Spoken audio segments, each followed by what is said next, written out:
خليت ابويا يطلب له البوليس، انا لازم اخد حقي، لازم ينزلوا من قلب الشقه يا مولاي كما خلقتني. زي ما هم عملوا في نفسهم كده وحرقوا قلبي، ما كنتش هسيب حقي ابدا ابدا ابدا. يلا بينا نشوف. نزلني ووداني لمامتي على اساس ان انا اديته الامان وخلاص مش هرجع تاني الشقه، هقعد اسبوع عند ماما. اديته الامان من هنا واديته قبح برضو من هنا، ورجعت فتحت باب الشقه وكانت الصدمه يا امنيه. السلام عليكم ورحمة الله وبركاته حبايب قلبي الحلوين، وحشتوني كتير كتير. وها نحن عودة بروتين جديد ومشكلة جديدة. يلا بينا. قبل ما نبتدي الفيديو حطي اللايك كده يا قلب اختك، ولو لسه ما عملتيش اشتراك ما تنسيش انت بتتابعي أمنية غزال، لايك وشير عشان يوصلك مني كل جديد. وكمان نبتدي مشكلة النهاردة أو قصة النهاردة. وقد كان أنا متجوزة بقالي 4 سنين، قصة حب مفيش بعد كده، احنا العشق الممنوع عايشين. أول شهر جواز عدى معايا يا أمنية كل حلو وشهر عسل بمعنى الكلمة، وأنا ما كنتش حرمان من حاجة خالص، وكنت ونعمة الزوجة صراحة. ليه؟ لأن أنا كنت بقرأ كتير إزاي أتعامل مع زوجي وإزاي أعرف أعيش وإزاي. المهم ندخل في المفيد على طول. ندخل في المفيد يا قلب اختك. يلا بينا. حطي اللايك شايفاكي اللي ما حطيتيش اللايك. ندخل في المفيد ونقول كان دايما بعد 2 سنين جبت اول بيبي، فضلنا سنتين، اول 2 سنين من الجواز. بدأ يقول لي ايه، مش هتروحي عند مامتك شوية، مش هتروحي عند مامتي شوية، ده ماما بتقولي ان انتي وحشاها، ازاي ما بتروحيش وتقعدي معاها شوية، مش عارف ايه.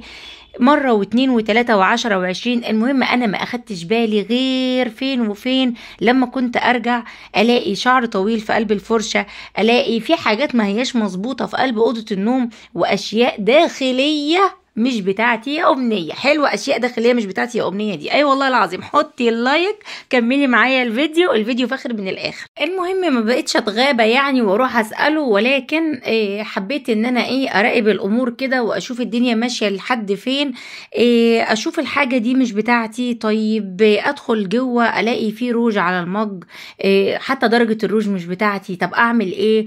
الليلة راحة فين؟ ابتديت إن أنا مثلا أتكلم مع واحدة صاحبتي، ان انا اتكلم معاها واحكي لها وكده. فالمهم دماغي سوحتني الى ان ينزلني من هنا واستنى حوالي 2 3 كده قريب من البيت، وبعد كده اطلع على طراطيف صوابعي. طبعا وديت ابني عند ماما وقمت جايه راجعه له تاني، طلعت على طراطيف صوابعي يا أمنية علشان اشوف الصدمة. فتحت طبعا الباب بالراحة ودخلت عليهم. مفيش اي حد في الصالة ولا في اي اوضة. دخلت على اوضة النوم وقد كان شفتهم متلبسين في الاوضة. انا دخلت من هنا وما تفهميش انا جبت القوة دي منين. دخلت جري على المطبخ، جبت سلاح. المهم يعني انا مش عايزة نطول في الحوار كتير، ولكن المهم طبعا ما عرفوش يجروا لان هما كانوا في وضع ما ينفعش ان هما يجروا ويطلعوا بره الشقة. هيروحوا فين؟ قمت جاية ماسكة اللي كان في ايدي وابتديت اهدد بيها. دخلتها اوضه الاطفال، قفلت عليها بالمفتاح، ودخلته هو كمان الاوضه بتاعه النوم. طبعا الربكه اللي هم كانوا فيها ما عرفوش ان هم يقفوا قدامي هم الاتنين. والقوه اللي كانت فيا انا معرفش انا جبتها منين، ولكن وقد كان دخلتهم وقفلت الباب عليه هو كمان. وقمت متصلة بمامته وباباه وجبت امه وابوه. طبعا قعد يخبط على الباب، افتحي هنتفاهم. كان هو طبعا لبس، انما كنت قفلت عليها في اوضة الاطفال وخدت المفتاح رميته.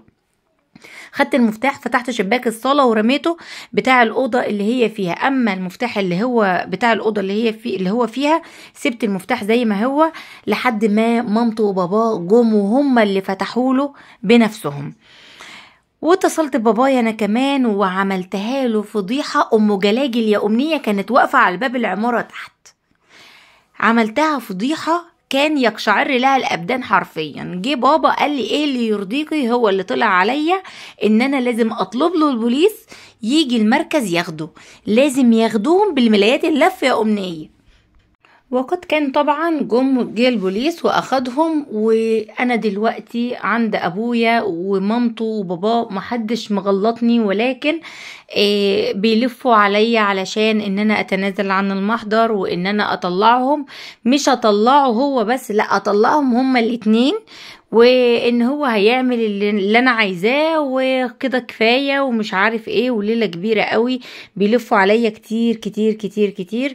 ولكن انا دلوقتي حاطه ليا شروط ان كل حاجه تتكتب باسمي، حتى الشقه اللي هنقعد فيها تتنقل الملكيه بتاعتها باسمي، لان انا ما عنتش مأمنة لاي حاجة وما عنتش مأمنة اي حد. انا كل حاجة حرفيا هتبقى باسمي، ومصرة انا على الطلاق. ولكن في اراء كتير حواليا وانا مشوشة، ابني صعبان عليا وفي نفس الوقت انا مشوشة جدا.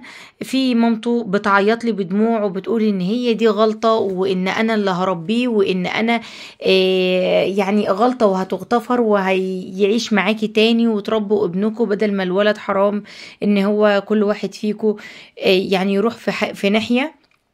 الشقة بتتكتب باسمك وكل الشروط اللي انت عايزاها احنا اللي مطالبين بيها، اهله مقتدرين ماديا، هو كمان الشغلانة بتاعته كويسة جدا ووضعنا الاجتماعي كويس، يعني الفلوس مش هتبقى عائق بالنسبة له. ولكن انا ما عنتش مأمنة ليه، انا على طول هبقى شاكة فيه، انا مش عارفة اعمل ايه. يا ريت تفيديني ويا ريت تعرفيني رأيك ايه، ورأي السكاكر بتوعك في الكومنتات كمان هيكون ايه.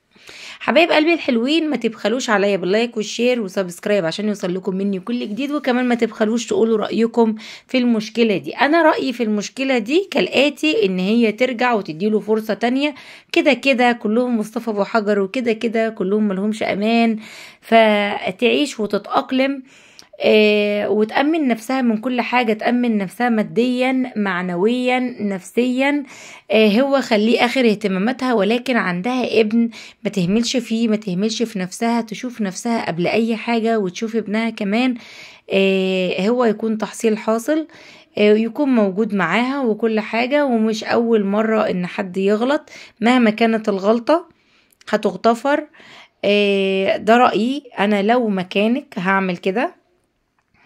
ولكن الرأي الأول والأخير يرجع لراحتك انت النفسية، يرجع لأمانك. لو انت هتبقي مأمنة ان انت تقعدي معاه، لأن حتة الأمان دي كبيرة قوي، ان انت تبقي انت وهو مقفول عليكم باب واحد وقاعدين في مكان واحد. الحتة دي صعبة صراحة. فشوفي انت هتعملي ايه، وشوفي راحتك النفسية فين وامشي وراها، واستني كمان رأي السكاكر في الكومنتات. حبايب قلبي الحلوين، فيديو النهاردة كان روتين سهل وبسيط كالعادة يا سادة، ترويق كده في اللذيذ. وزي ما بقول لكم خلي ايدك في شقتك اول باول. كمان كان عندي المشاية دي في مدخل الشقة، فحبيت ان انا اغسلها كده معاكم تشطيفة سريعة سريعة كده. والصلاة عندي كانت مش احسن حاجة برضو، نفضت وروقت وغيرت البيضات زي ما احنا شايفين. روتين النهاردة سهل وبسيط، ولكن روتين مشجع وجميل. اصحي بدري، شغلي القرآن الكريم، فتحي الشبابيك بتاعتك، خلي عندك طاقة ايجابية، حبي نفسك علشان تحبي اولادك وعلشان تحبي بيتك وعلشان تقدري تديهم اكتر واكتر. يا رب تكوني استفدتي معايا في الفيديو. عملنا بقى فطار سهل وبسيط كده، كان عندي عجينة طعمية وكان عندي بطاطس مقلية، وكمان قطعت طماطمتين وخيارتين وفلفلتين، وظبطنا الدنيا كده حبة تحابيش كده حوالين الفطار. الطعمية دي انا اللي عاملاها زي ما احنا شايفين كده. لو لسه لحد دلوقتي قلب اختك ما حطيتيليش اللايك وكمان عملتي شير وعملتي سبسكرايب للقناة، فيلا بينا استنيني فيديو جديد وكمان مشكلة جديدة. المشاكل كلها او القصص كلها اللي تتبعت محطوط اللينك بتاعها في صندوق الوصف. يلا بينا والسلام عليكم.